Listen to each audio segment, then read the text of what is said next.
তুমি কি করবে এখন? এখন লেবু ছিল খাবো। লেবু খাবে? হ্যাঁ। কোনটা খাবে? এটা। আচ্ছা ছেড়ো।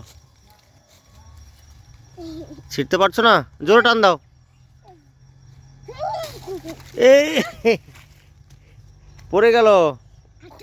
আচ্ছা নিয়ে আসো, কাছে নিয়ে আসো। দেখি তো, ও ঢুকবে না, পকেটে ঢুকবে না, অনেক বড়। এটা খেতে পারবে? হ্যাঁ। এটা অরেঞ্জ কালার। Orange colour. আচ্ছা খাও। কোনটা খাবে? এটা। আচ্ছা খাও। উঠে দাঁড়াও। মিষ্ট। বীজ টেস্টি? মিষ্টি না টক? মিষ্টি মিষ্টি। ভালো। ভালো খেতে? হ্যাঁ। ওরে বাবা, না পচা খেতে? ভালো খেতে। ভালো খেতে? আমার তো মনে হচ্ছে পচা খেতে। আমার ভালো খেতে। ভালো খেতে? আমার ভালো খেতে, আমার মজা খেতে। এটা গোল্ডেন মৌসুম্বি।